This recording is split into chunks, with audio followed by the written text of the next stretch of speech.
Let's go. And let's share this bad boy. All right, so this is wow, I just fucked something up. Here we go. All right, so you guys see this? Everybody good with this? Yep. All right, cool. All right, so this is important. This is how to never yo-yo diet again. I've talked to probably just literally today. I've talked to 2 or 3 new people, and almost everybody has a similar story where even if they were able to lose weight in the past, almost everybody gains it back. And this is everybody believes that they're just doomed. Well, first off, nobody really believes they can even lose the weight again to begin with, right? But then when you do lose that weight, now it's like, holy shit, people get really excited. And then a lot of people lose it again. They gain that weight back. And I always say the only thing that's worse than not being happy with how you look is reaching the point where you love how you look just to lose it, right? So we make damn sure that every pound that's coming off your body is going to stay off. But there is a very real way to do that. All right. I'm going to walk you guys through this scientifically with the research to back it up so that you guys understand exactly how this works because this is super, super important. Okay. It's not just about losing the weight. We can get the weight off. You guys all know that. You're all losing weight right now, every single week. We're going to get it off. But what we do to keep it off is even more important, in my opinion. So let's do this thing. So, first thing to realize, this is honestly the most important thing. And I feel like this is the thing that people just don't understand. Your calories will go back up. They will 100% go back up. Whether you're doing it purposely or not is a different story. Let me pause for a second so you guys understand this, okay? Right now, every single one of you guys is eating less calories than you have in the last several months. I know that because you're losing weight every single week and you weren't the last couple months. Otherwise, you wouldn't have come to us, right? So you're right now eating less calories than you have been. Okay. It's hard to eat less calories, right? You have to be super aware of it. You guys see that. If you let go for a weekend or a day, what happens to that weight? It spikes back up, right? It's very easy for your calories to go back up. The thing that people will do once the diet's over, so to speak, is they will go back to what they normally did slowly. Maybe some changes, but the average American right now eats 3,600 calories a day.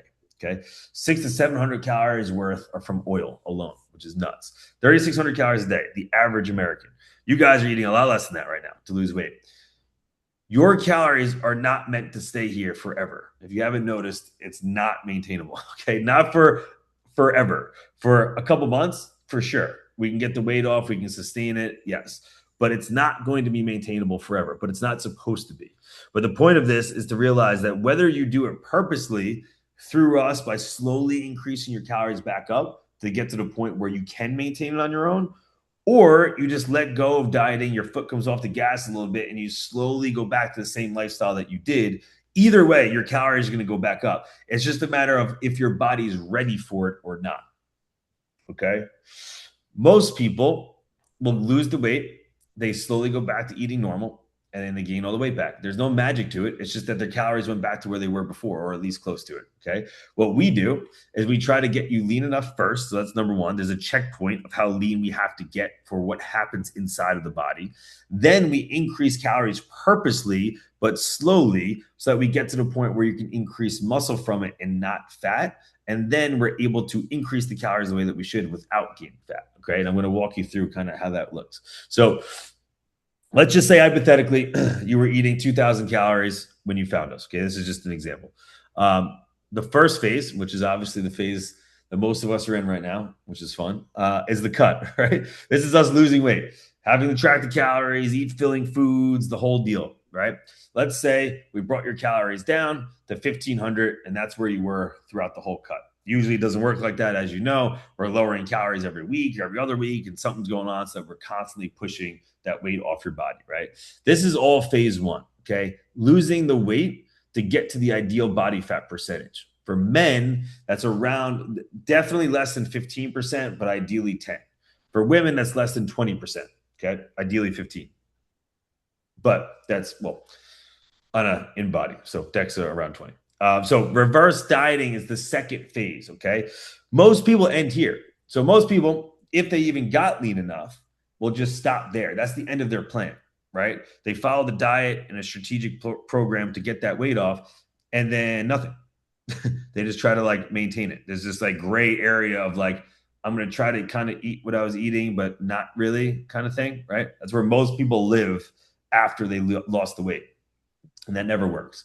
Okay. What we do is we strategically increase the calories back up. We purposely increase the calories up, but we do it in a way where you will not gain fat back because we slowly increase it up. Okay. Let me explain just a little bit of how this works. So when you are losing weight and you're in a calorie deficit, your body knows that. Your body knows that you're not getting enough energy in.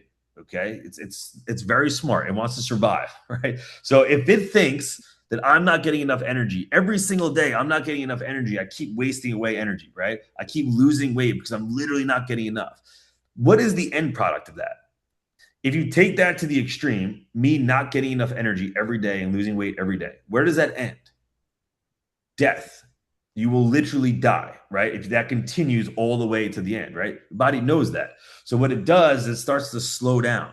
It slows down what it's doing. Now you don't see this consciously, right? This happens subconsciously. So right now, if I'm talking with my hands and I have a lot of energy, if I've been dieting for a while, for a couple months, I may be slower. I may not use my hands as much. Little things like that are how your body conserves energy without you realizing. Now, the point of that, there's nothing wrong with that. It's not damage. It's just smart. Your body knows, okay? This is partially why we have to keep lowering your calories a little bit because your body may actually be running less calories per day, okay? So now, when you start to increase your calories back up, your body also sees that and understands that. As you increase a little bit of calories, your body's like, oh shit, okay, I can actually move a little bit more. And it may start to increase a little bit more. And then you increase calories a little bit more. And your body sees that and starts to rev up a little bit more. And you play that game, you can actually get your body to slowly increase calories more and more and more and more. Okay. Then eventually you'll get to the point where you will gain weight. But guess what? If you're lean enough and you did that process correctly and you're gaining weight, that weight can be muscle and not fat. And if you do that, not only are you going to be safer and healthier and your bone mass will improve and all this good shit, but you also look better because you're just gaining muscle, which makes you look even more defined. But all of that also means that you can increase even more calories because nobody's going to complain about gaining a little bit of muscle, right? So this allows you to eat even more calories, okay? If you do this process right, this ending cut calorie amount is, you should never see that again. You should never have to worry about that again. Just for me, as an example, I literally just did my DEXA scan, which is the most accurate way you can measure body fat percent. And I was 8.9%. I haven't tracked my calories in years. Literally, I'm not exaggerating. Sometimes I will look at my calories ish to see if I'm like kind of in there. But as Linz can attest, I eat out like 4 times a week. I just eat stuff. I kind of know what my calories are, but I'm not really tracking because I can literally eat up to like 4,000 calories a day before I would even start to gain weight. Wild. Okay. And I'll show you a bunch of examples of other people that are not me in a second. But first, what do you have to get to? Okay. So I mentioned before, we have to get lean enough, right? There was an ending point here. Okay. It's not just like based on vibes of like, hey, cool, I lost like 10 pounds. No, there's actually a real measurement here. Okay. So for men, less than 15%, near 10. Okay. For women, less than 20%. Okay. This is important because of how your body reacts to weight gain or loss when you're at those body fat percentages. Okay. We summarize that with something called the P ratio. So if you guys really want to get a little bit crazy with this, you can do some extra research on the P ratio. But basically what the P ratio means is if I gain or lose weight, how much of that is muscle? Okay. So let's say I gain weight. Okay. Let's use this as an example here. Let's a little graph. Okay. Let's say I gain, or me and my identical twin gain 5 pounds. I'm 10% body fat. He's 30. Okay. This is going to be an estimate of what weight we gained. I'm the lean guy. Okay. Say I'm super lean. Most of the weight that I would gain is going to be lean mass. That's muscle and water, essentially. Maybe a little bit of fat. This guy, my twin, right? Who's 30% body fat. Everything else about us is exactly the same. The only difference is body fat percent. Our workouts are the same, nutrition's the same, everything's the same, but we gain 5 pounds each. He is going to gain mostly fat. Okay. Now, this is what's called the P ratio. How much of the weight that changed came from fat versus muscle? Okay. We want the highest P ratio possible. P ratios are 100% correlated with body fat percentage, meaning the leaner that you are, the higher the P ratio. The leaner that I am, the more weight that I gain will be muscle. Now, this is important because as we increase those calories back up, if we start to gain weight, like I was saying before, we want that to be muscle, right? We want that to be lean mass. We don't want to gain fat. That's only going to happen if you're lean enough. Okay. So if you eat a bunch of calories, where do those calories go? Where are they partitioned? Okay. Where do they go? Do they go to fat? Do they go to muscle, or are they used? That's greatly dependent on how lean you are. This is why it's so important to get these target body fat percentages. Okay. Now, what actually is happening here? Why does that happen? Why are these P ratios a thing? It mainly comes down to these four things. Okay. Anabolic resistance. Okay. So there is, when you work out and there's the stimulus to increase in muscle, some people have a very clean stimulus where, hey, there's muscle growth happening over here, and then there's calories that go to muscle. Okay. That's not having anabolic resistance. Okay. That's having an anabolic response, and your body meets that response. Anabolic resistance happens when, hey, muscle growth is, there's a signal to grow muscle, there's calories, and then there's a blockage that's not going to the muscle. Okay. That is anabolic resistance. That's caused by several different things. A lot of them are called cytokines or stress hormones that get in the way of those two. Okay. The higher your body fat percentage is, the more blockage you're going to have to grow muscle. Your calories are not going to want to go to muscle. Okay. That's just part of it. Chronic inflammation is another one. I'll go over that one a little bit more in depth. If your body's super inflamed, then again, you're going to have, similar to anabolic resistance, you're going to have things that get in the way for muscle growth. Okay. Poor carb tolerance. If your body fat percent is high, or your body fat stores are high, your insulin sensitivity drops. Your carbs are handled worse, and this is going to, again, affect where those carbs go, where those calories go. They're going to go towards fat rather than muscle. And then hormones. Okay. Not only does having high amounts of anabolic hormones help you build muscle, but having high amounts of body fat actually turns testosterone for men into estrogen, which is not good. The more fat that you have, the more you aromatize testosterone into estrogen. Okay. So you're robbing yourself the ability to be anabolic and strong and all this good stuff. These are partially the reasons why, if you gain weight, you gain fat rather than muscle if your body fat percent is too high. Now, back to the inflammation analogy. Okay. This is the one I use all the time. Imagine that chronic inflammation is high. All right. This is like, I always give the analogy of the forest, right? Like, let's say there's a forest and there's one tree in that forest that you want to put all your resources to. You want to find that tree. You want to save that tree. It's your favorite tree, whatever. One of the easiest ways to find that tree would be to set it on fire, right? Now, if that's your favorite tree, I don't know why you would set it on fire, but whatever, just hear me out. Okay. So there's one tree in the forest you want to find. You set that bitch on fire. Cool. Now, you can very easily find that tree in the forest, right? Just look for the smoke, right? There's a clear signal. It's the only tree that's on fire. You're going to be able to find that tree very easily, okay? This is how your body, or how you want your body to respond to muscle growth. When you work out, there's going to be a big stimulus to grow muscle. What you want is for your body to see that stimulus and put all of its resources towards that stimulus, to find it easy and to patch it up, so to speak, right? Now, here's what happens when your body's super inflamed, okay? It's as if the entire forest is on fire. And now you have the same resources to dedicate to that tree. You're trying to find the muscle growth tree, but everything is on fire. Even if you could find it, your resources are going to spread so thin that you're barely going to be able to do anything to that tree. right?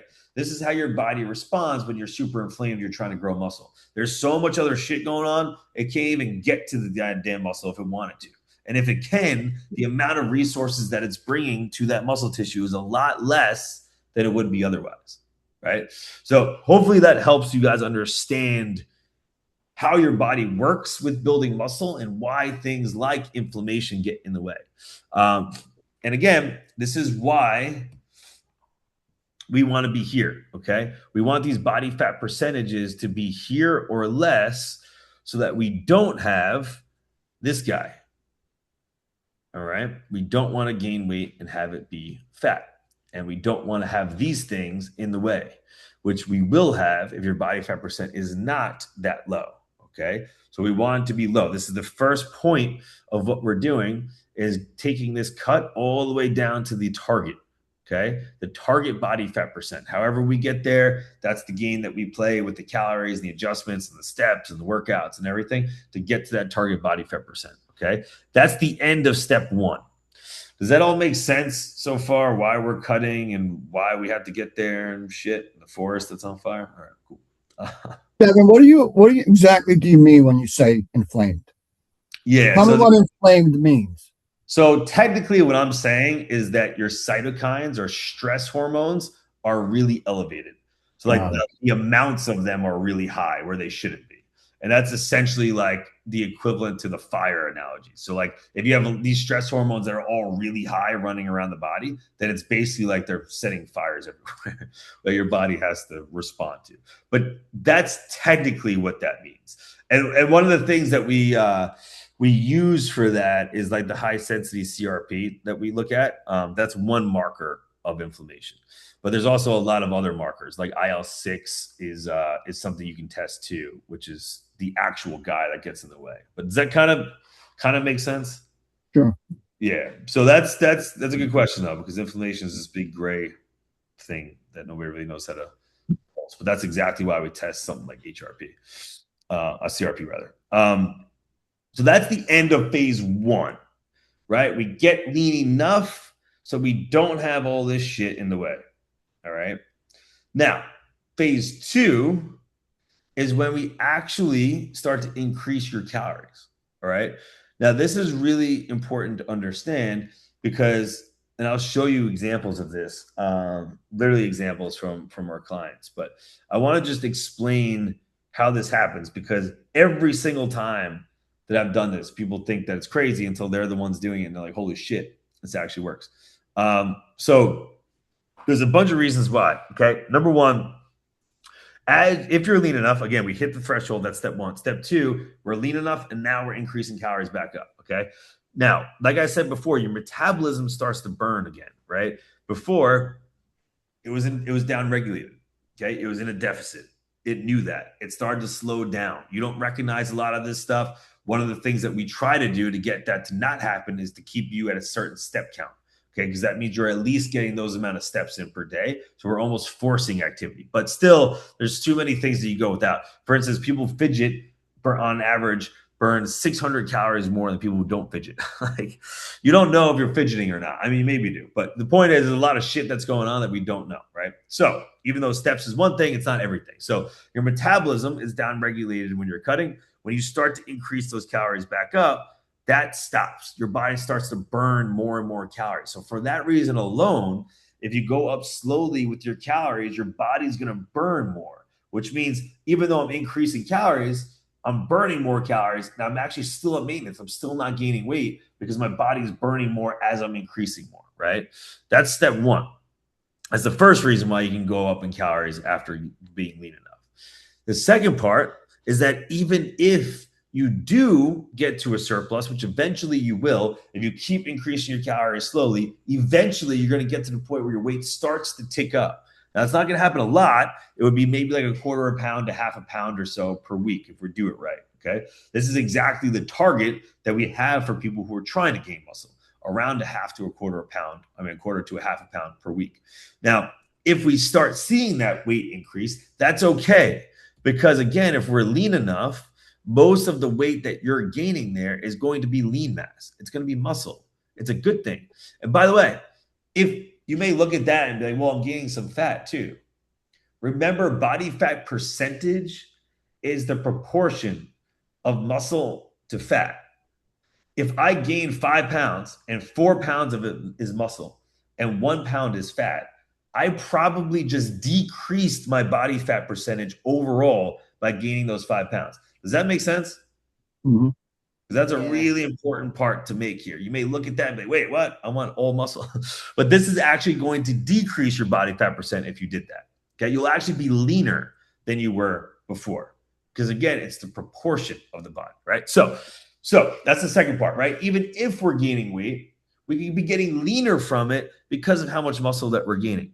Then the third part of this, the kicker, is that now if you have more muscle, if you did gain muscle, now your body burns more overall.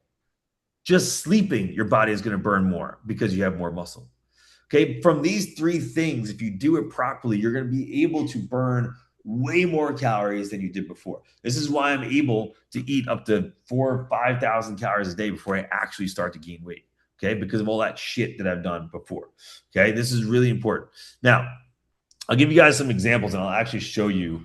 My my favorite is Alex. Let me pull up his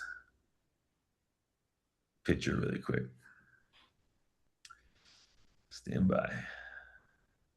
Need a good visual for this one. Okay. Let's see. All right. You guys see this now? New page. Let me just scroll around here. So here's a really good example. There's a lot of examples of this, but this one I like in particular. This was Alex. There we go. You guys see this? Is that zoomed in enough? Mm-hmm. Okay. So this was Alex. He was 200 pounds in both of these pictures. The before and the after picture, he's 200 pounds. Okay. What we did was we took him from his before picture and we cut him down. We got him down to about 10%. I think it was actually somewhere between 8 to 10% body fat. Okay. His calories here got pretty low. I mean, 1,500 or less, I believe. Picture to the right, we built him up. We slowly increased his calories. He wasn't gaining weight yet. We got him up to, I think it was like 2,000, 2,500 maybe before he even started to gain weight. Then he started to gain a little bit of weight around the 2,500 calories. I had him up to 3,500 calories. I think we even touched 4,000 at one point with him not barely gaining weight. So 4,000 was a little too much. So we had to peel it back. But I think it was like 3,500 calories per day, and he was gaining maybe like a quarter of a pound, half a pound. And we kept gaining that quarter to half a pound until we got him back to 200. And this is what he looked like. So even if every 5 pounds he gained 4 pounds of muscle and 1 pound of fat, he got more and more shredded because the proportion got better. His body fat percent got better, which is insane. And now he has more muscle, which means guess what? He burns even more calories than he would have before. So he's just burning a shit ton of calories, right? This is what you want. And let me give you another really good example is Chris. There he is. So here's Chris, same deal. So I think his ending weight here was maybe like 150 or lower. I forgot. Yeah, he's pretty small. So he's not like he's big. He looks like he's gigantic in this picture, but he's like 150 pounds, maybe. He was eating over 3,500 calories. He for sure was getting to 4,000 calories at the end. And he was low. I think he got to like 1,300 calories at the end of his cut. So he more than tripled his calorie intake. Same thing. All right. So this is why, though, people see these results and they see like how many calories they're eating in the after pictures and they think I'm full of shit. I would too, honestly, because the results look fake and they really do, but they're not. Okay. It's science and shit. All right. Let me go back to my other shit here. Here we go. Yeah, you guys have a I'm going question? to tell Chris you used him as an example, Devin. Oh, yeah. You know, I work Chris. out with Chris. Yeah. You're a team, Yeah. right? Yep. You see him all. Did you ever see his after picture? Oh, yeah. I've seen him in Yeah. person. He lives around the block from me. Yeah. Okay. He always gets like bashful when I show his picture. Yeah. We had him on the poster that we brought everywhere. Yeah, he liked that actually. He wasn't bashful. He liked it. So I have a Chad, you guys question. have a question? I have a question. So Yeah, hit with me. the reverse diet and the calories going up so much more, what does that look like? Is it, does the protein, are you still watching protein or is it, can you eat whatever you want for 3,000 calories? I'm So that's assuming it's not, but I'm just that's curious, a like, what really does that good look like? question. So yeah, it's kind of both. So you definitely the protein plays a massive part. Yeah. So like a lot of the calories that we are increasing is protein. But to be fair, like a lot of those guys, like Alex and Chris and them, like they were already eating so much protein in their cut that I really didn't increase their protein that much. A lot of the calories that they increased was more carbs and fats. Fats. So here's something I don't really talk about too much because a lot of our focus is obviously on cutting. It's that first phase.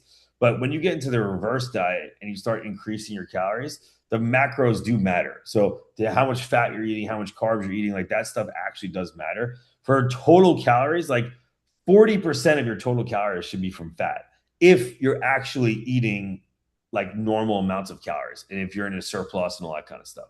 And that's because it's hugely important for balancing your hormones. So especially for women, but even for men, like testosterone is created from saturated fat. So fat usually takes up about 40% of your total calories. And then your protein's usually set to like 1 to 1.5 grams per pound, which is actually a lot for some people. And then the rest is all carbs. So like once the fat is handled, that's like one time thing. 40% of your calories, projected calories is done. That stays. Protein usually stays because that's not really going to increase much unless your weight goes up, then your protein amount will go up a little bit. Everything else is carbs.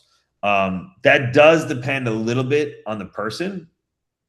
This is partly why like the DNA testing and stuff help us to see how you metabolize like fat versus carbs or certain types of fats.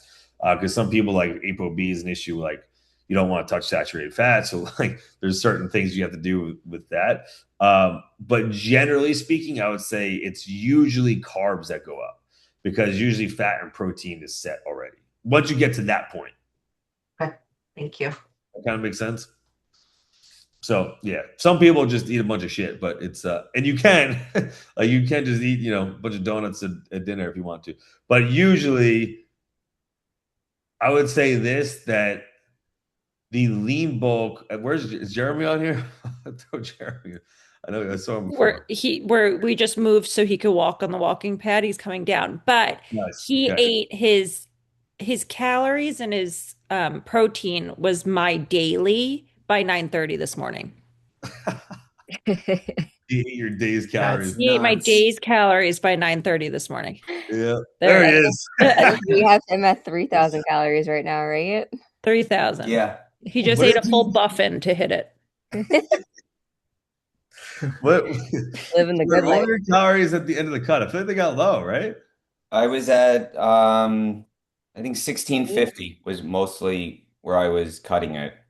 Wow. And now you're at what, 3,000? Right? We just Yeah, bumped to that's what 3,000. we just bumped it to. But the problem is that I prepped all of my breakfast and lunches for this week that are super lean and low calories. So now it's Damn it. By he prepped, he means I prepped. And it's all like cauliflower rice, turkey patties. Yeah, it's not gonna do anymore. So, no. And even while we were increasing your calories up almost every single week, you were still losing weight most of the time, Yeah, which is Yeah, crazy. you're 11% what body fat fat. do It's crazy. Yeah, 11. 11. Yeah. So what? So once you guys get in Jeremy's shoes, you guys can eat, some. Well, Oh. Devin, so I'm a failure of the reverse diet. Okay. So I feel like I should There's a give few of some, us. I feel like I should give some like life lessons here for everybody. I got down to 13.9% body fat and that was the problem. Like I was eating such like low calorie foods and then at night I'd come home and like binge. And I Mm, felt like I just couldn't like figure it out. And Devin made a really good point. Like the days that you're right, because it's like not every day that you're eating that. You really have to be very, very strategic because then I just felt like I was starving. And then like carbs weren't the best for me, but that's what I would eat at night to like make my calories.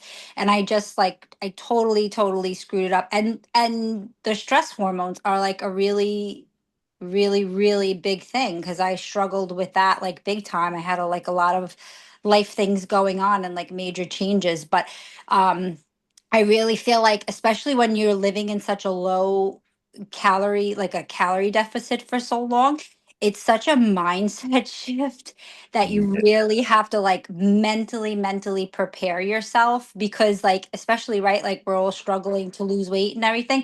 So you kind of like feel like, oh, it's time, like I can let go and like loosen up a little bit, but you actually can't. You have to pay even closer attention. Yes, Yeah. exactly. It's very easy to get very loose with it, thinking like, okay, I can eat the calories. Then you start like mindlessly like snacking on things because you're like, I can eat this now, and then you can do the opposite and gain the weight right back because now you went overboard. I have been in that boat myself. I was eating like 2,300 calories at one point. I got a little too comfortable with it, gained all the weight back. Lynn's is lean bulking this week, though. We're getting back into it, right? Hell yeah. Same. I'm about to gain some more shoulders. See what we can do. Chad, what do you got? I see the hand. Yeah. Hit me. So I just had more questions from what Tim had asked about with regards to the inflammation. Yeah. That seems like a big part of what ends up happening in my system. And I'm just wondering, should I just keep exercising and just kind of work through it? And inflammation to me is kind of signaled as more pain, like joint pain. Oh, yes, got it. Yeah. Okay. So that's a good question too, because it's like if it's hard. This goes to your question, Tim, which was good. It's asking like what exactly is inflammation? Because technically all of that is inflammation. Like if you look at arthritis, technically that is inflammation. And then Right. also having IL-6 be high, which is the guy that like increases muscle tissue, is also inflammation. So it is definitely different types of inflammation. Specifically, the inflammation that's going to get in the way of muscle growth is the stress hormones, specifically even more would be like IL-6, which is the guy that like actually he's like the guy that has to go find the tree, basically. So if he's distracted, then he's not going to find the tree. So like he's the one that we're really focused on when it comes to muscle growth. But that's not to say that other inflammation doesn't get in the way, because it does, even in like roundabout ways. So like even if it's arthritis, for instance, well, if you have arthritis, you're probably not really going to be able to push out the intensity that you could if you didn't have arthritis, right? So when it comes to strength work or something like that, now that is basically the equivalent of like how high the smoke gets from the tree, like how big the signal is for muscle growth, which is also an important part. So like all of it kind of ties together in different fucking ways, which is why it gets so complicated. But I would say, well, when we do your call, we're gonna see exactly what's going on with the inflammation itself. And honestly, I would say the supplements are probably the best thing to help with inflammation that's out of our control, I guess I would say. Not that it's not out of our control, but that's less mediated by us. Like there's a lot of things, like if you have arthritis, it's going to take time. Like all those, that kind of stuff requires much more than just like a supplement or nutrition. But a lot of the inflammation that's going to stay after our body fat percent's already been handled. Like once you get lean enough, a lot of the inflammation is gone because fat tissue has a shit ton of inflammation in it. So once we get rid of that, whatever's left can probably be mediated by diet and supplements, namely fish oil and curcumin, like the two that are really good for a lot of that type of inflammation. But then there's all other stuff too that's still lingering around.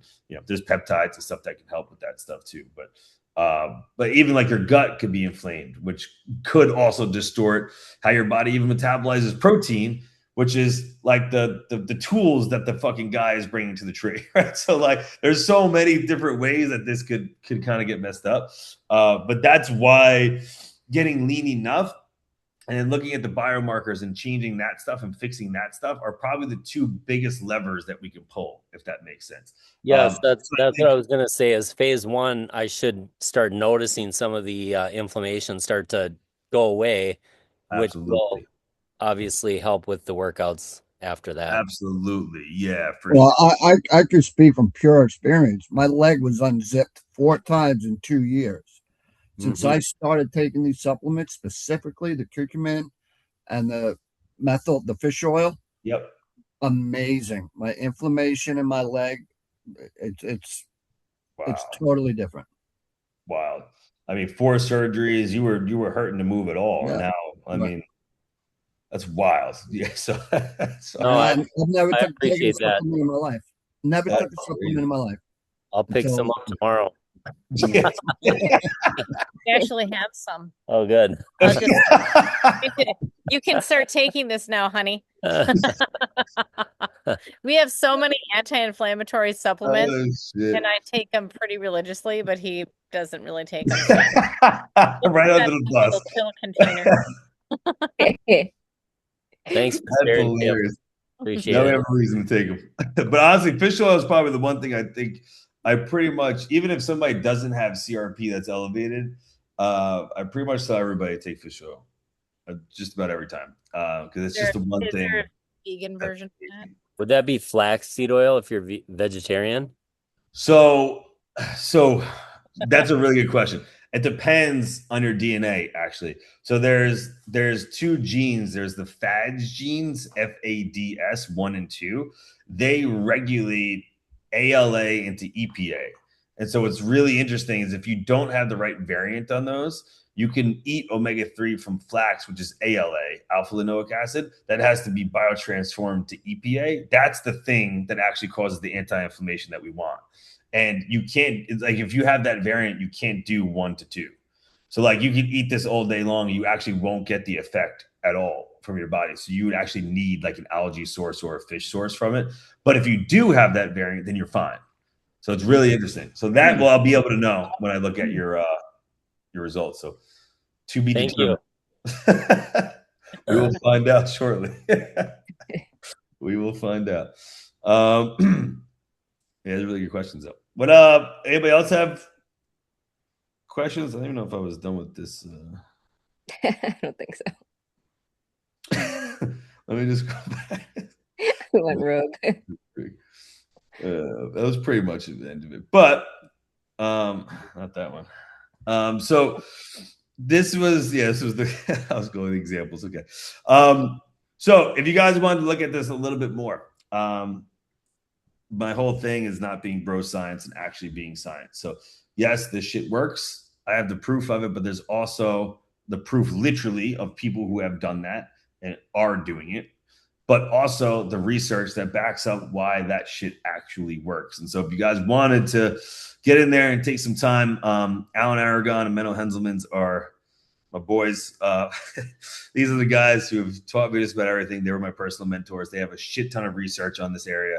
And there's also some really good research by Forbes and Trexler that you can check out. If you just Google their names and the years, you'll kind of understand the science and the research that have gone into this to show this, why your metabolism gets down regulated, how much it goes up by when you start eating again, how people believe that metabolic damage is a thing. It's not. So in other words, being in a low calorie diet, you'll see that your energy expenditure decreases, which is what I was just discussing. For a while, people thought that was metabolic damage, meaning that, oh, their metabolisms are now damaged because they were eating low calorie forever or for a while. They're not damaged. They're just down regulated. Once you start eating again, it goes back up. We ride that wave purposely to get you to eat a bunch more calories. Okay. So we're just smart with how the science actually works, if that makes sense. So anyway, and then Alan Aragon actually had a really good research article about people who did just this, who increased their calories slowly. And they were the ones, go figure, who did not rebound, meaning that they didn't regain the weight. And it makes sense, right? Like, you know, if you can eat 3,000 calories a day and not gain a pound back, you're probably going to be fine, right? Like if you had to eat 1,200 calories a day, you're probably not going to be fine, right? It's just a matter of time before you do gain the weight back because that's not sustainable, right? It's sustainable for a very short period of time where you have massive accountability and massive help to do it, but it's not sustainable for the next, I don't know, 20 years, 30 years, 50 years, 80 years, whatever. So The goal for women, I would say, is at least 2,000 calories. The goal for everybody is at least 2,000 calories. I don't think anybody should ever have to eat less than 2,000 calories a day, period, ever. Once you're done cutting. So once you should be able to maintain at least 2,000 calories a day. I don't care who you are. Okay. I had Jess was a really good example because she was only like 110 pounds. And she was able to maintain, I think I got her up to 2,500 calories a day. And she was just over 100 pounds.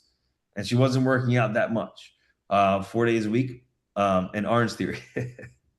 So, so if she can do it, trust me, we're good. All right. So nobody should ever have to eat less than that is the goal. Okay. For men, I would say 3,000 is the goal, which Jeremy's already hitting. Although at some point, you will get to the point where it actually becomes hard to gain weight. So if your goal is muscle gain, then you go the opposite way, and it actually does become a little bit difficult to keep increasing the calories. I was on the opposite end of that, where I had to eat, Lindsay would tell you, 7,000 calories. Literally, I had to eat 7,000 calories a day to try to maintain my weight. That wouldn't even be a surplus. I would literally just be barely able to eat that and keep my weight. This is when I was competing in strongman. It's nuts. So I was cooking that every day. What? So I was cooking that every day. Yeah, thank God. And when she didn't cook, I went to Wendy's. This is why my ApoB was through the roof. So not good. Fun fact: we went to me and Lynn's got DEXA scans, and Lynn's beat me on visceral fat, which I was pretty pissed off at, but that was good for her. Yeah. No Wendy's from me. Yeah, damn it. Call it out to me. But all right. Any other what else we got? Any other questions about this? It's a really important one. So if you guys have anything. I have another question. Hit me. I'm just like, as far as the cut stage, I'm assuming it looks different for everybody, but is it normally that 12-week, intensive program? Are people usually at where they need to be for the cut, or is that? Good question. Yeah, it highly depends. It's so like dependent. I would say what we've seen is I think we've had a good deal of people lose around 10% body fat in like 12 to 15, 12 to 16 weeks or so, or maybe even more body fat percent than that. So it just depends relatively where you're starting from, if that makes sense. I would say the opposite of that is how long the reverse diet takes, because that's also a question that people usually have. Like, how long does it take to get your calories up? And I would say you probably need you ideally want like a structured 6 to 8 weeks of it to get out of the sensitive part. Because at first, when you first start to increase your calories, this is where everybody drops the ball. And not to call out Lisa, but this is what Lisa was talking about before, was that like, this is the part where when people start the reverse diet, it's almost like, what I think is happening is people get really excited that they're that lean, right? And it's like, holy shit, I did it. Like, fuck this shit. I get to eat more calories again. And then the little things add up. Like, when you're cutting that, if you didn't weigh the oil in the pan, then that's probably the reason you're not losing weight, right? It gets that detailed where like those calories really add up. But then when you're in the reverse diet, I'm already getting you to overeat. Like, the calories that I'm giving you is already a surplus once we get to that point anyway, which means that if you're following it perfectly, like absolutely perfectly down to the calorie of what I'm telling you, you're already going to be in a surplus gaining weight. So like, if you just sniff almonds more than that, you're going to gain fat, right? Like, if I'm telling you exactly how much calories I think you can overeat by, that goes to muscle, but doesn't go to fat, but like it would if you ate a little bit more, like even a little bit off plan will gain fat. So it's actually like, harder to do the lean. It's easier because you're eating a lot of calories, but it's harder to go off track and not gain fat. Does that make sense? It's so much easier to be, I don't know, at least for me, to be in a restrictive phase, I guess, because my whole life I've lived in a restrictive phase and it feels safe. and it's like Yeah. easy, you know. It's I don't feel you train yourself like not to be hungry, and then when you start eating more, you just feel hungry. You feel like, oh, you know, and I don't Yeah. know. That's for me. That's why I really I felt feel the like it same was way, more of a Lisa. mental issue, right? I don't Yeah. know. It I feel just more in felt, control. yeah, exactly, exactly. Yeah. Well, that's interesting.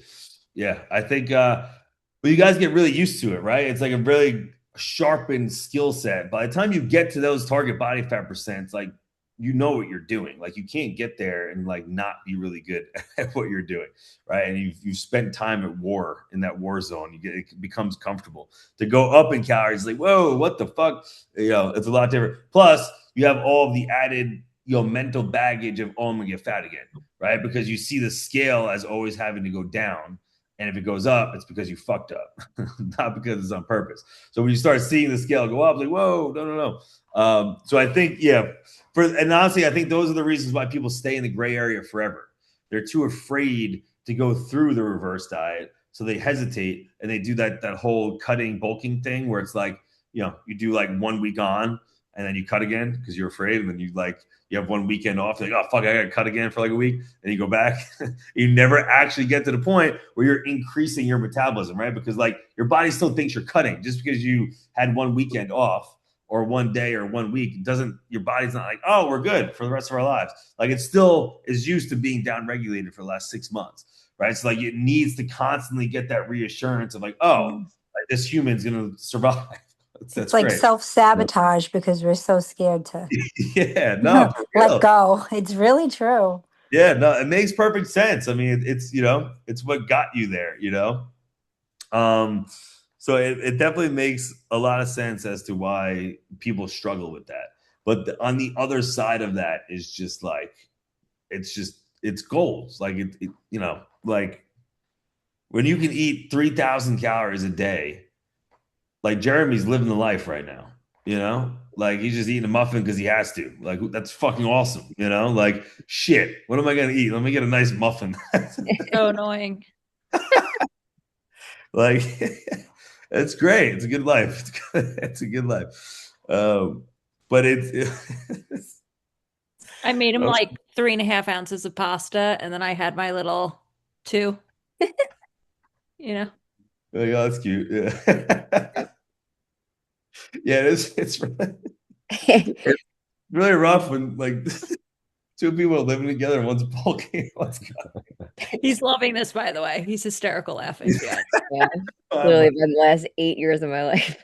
Oh shit, it's funny. Yeah, but it's We're never the same.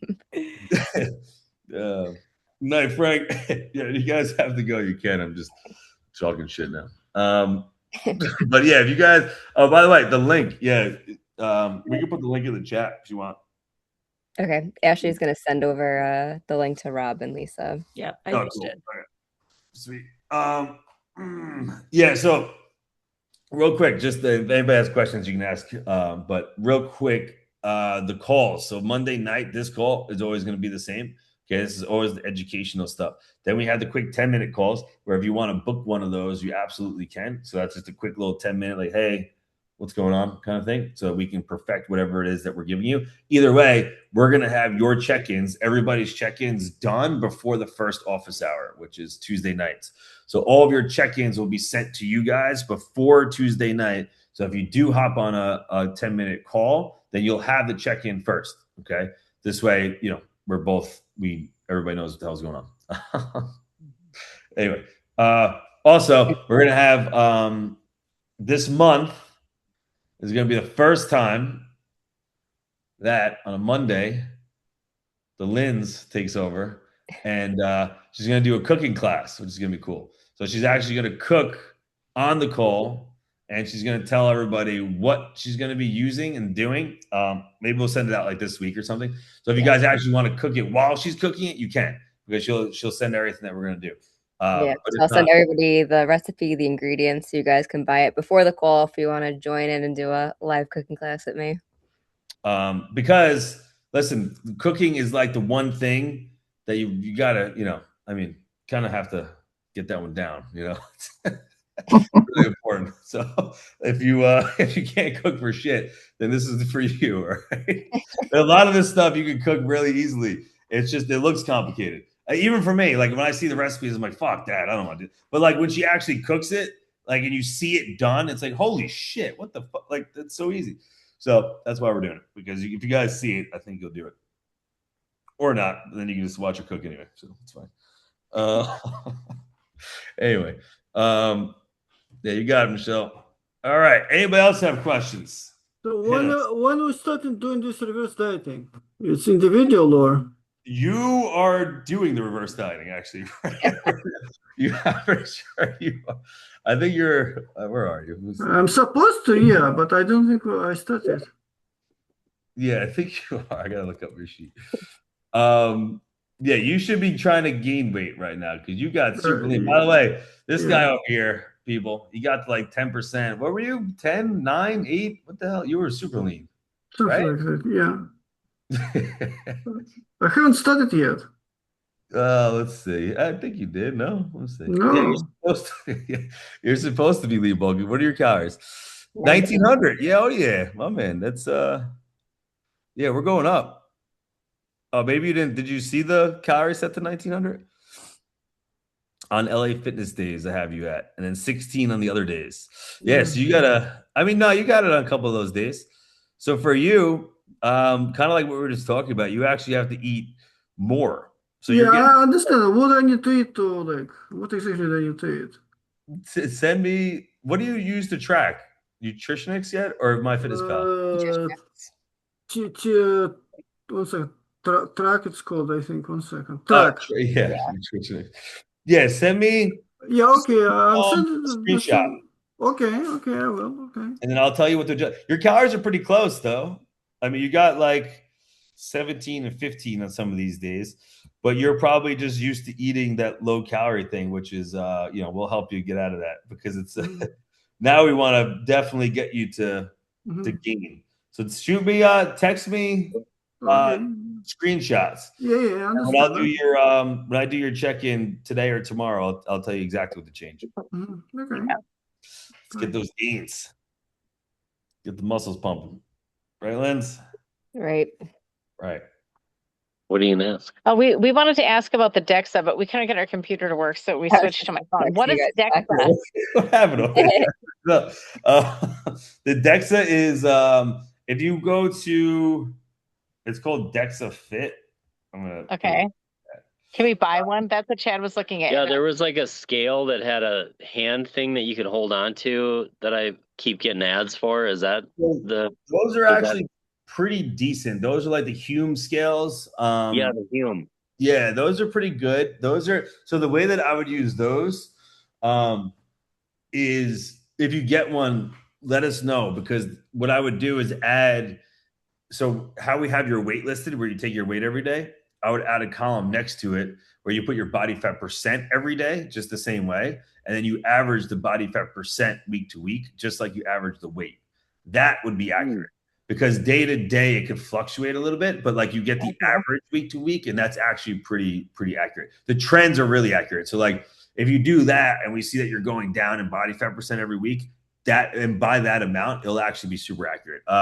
The absolute body fat percent may not be the most accurate. That's where like a DEXA scan is really good. So like if you wanted to know exactly what your body fat percent was, like laboratory grade, like as if you were in a research study yourself, like the DEXA scan is what they would use. That's what they actually use in studies. You have to go somewhere for it, and you like lay down and it scanned. You lay down and it literally scans your whole body. Okay. It's the same thing that they use for like osteopenia or osteoporosis when they measure bone density. It's the exact same machine. They just don't do the cool part. So, but you just have to find. You can find one of those, or we can get the thing Chad was talking about. Yeah, because our scale, like based on whether you put more pressure on your toes or your heel, it will be a different number. Heels because it's lower. Yeah, that's awesome. So if you're having a bad day, just kind of lean back a little bit. You lean back, exactly. Yeah, just like the song.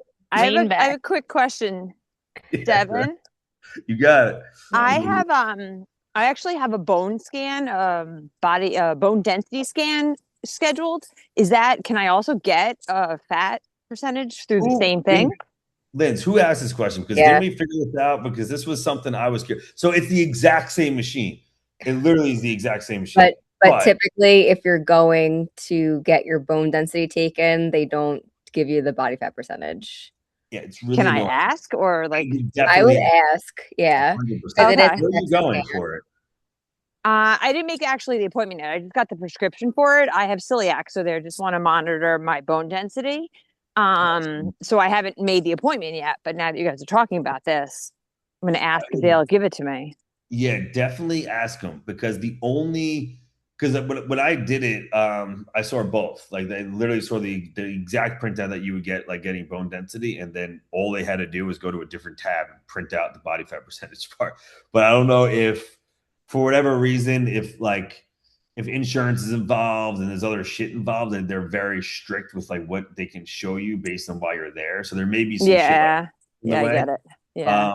But it literally, they have the data. So I don't even know if they could somehow print, like, if they can't give you the body fat percent printout, maybe ask them for like the raw data of the report or something. I don't know if that's a thing, but like the data is there when they scan it. So it's just a matter of if it's populating the report for you to see it. But yeah, I don't know why they don't do it anyway, because body fat percent is so important when it comes to bone health. I don't know, but yeah, it's frustrating. We literally had somebody, I forgot who it was. Shit. My mom just went to get her bone Did density she ask? taken. I think she asked and they couldn't do it. Someone else went for it too, though. I forgot who it was. Somebody in the group. Yeah. Last week just did the same thing. But I did put DexaFit in the chat. So that's the link. You can see what locations are close if you guys ever wanted to do that. They're really cool. It's really easy to do. It takes 5 minutes. You're in and out. But that's like, if anybody wanted a real accurate test of your body fat percent. Are they expensive? Like, what's the cost of that? I think I don't know. What is? They're typically like 170.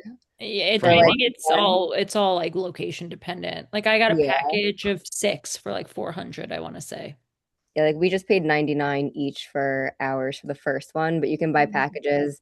You can also share packages. So if you get like 6 or more, you can share it with like 1 or 2 other people. That's what we did, yeah. Yeah. So I think it all depends on like what facility you go to. Yeah, definitely more expensive than like, InBodies and stuff would be. That's why I would use it.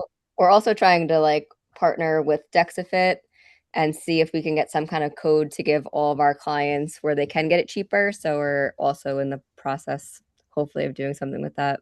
Yeah, hopefully. Have you talked to the guy in Belmore? So we just went to the one in Stony Brook, and they also are affiliated with the one in Belmore. Okay. Yeah. So okay. I was going to say, because I know of the owner. I have his email. Okay. We talked before. Yeah. Someone that we used to coach works there, so she was gonna get us on a call with him to talk about. Let me know if you need it. When we were there, okay, he knew all about it, so he loved it. Good. But I would definitely like, DEXA scans are good to use as like a pulse when you want to like really know exactly where you're at and how far you have to go, kind of thing. You can get it done, and then you could use InBodies or the home scales to track trends. And then like when we think that you're at the goal, we can do it again to see exactly if we're there, kind of thing. And I would say they're also really useful during a lean bulk, because that's when you really want to have a good idea of what you're gaining. But yep. All right. So how do I schedule office hours? Should I click the link or? Yeah, fuck yeah. Get you want to send Sergi the link, Ash? Yep, I got you. Ashley will shoot you the link, Sergi. I sent you all the. You sent me the goods? Yeah. Right. Oh, I got it. Cool. Perfect. Good, man. Yeah, so when I do your check-in, I'll let you know what to change, and we'll get after it. All right. All right. Good That's stuff. our cue. Peace. All right, guys. Have a good night, guys. Good Appreciate night. you all. Bye. Bye, guys.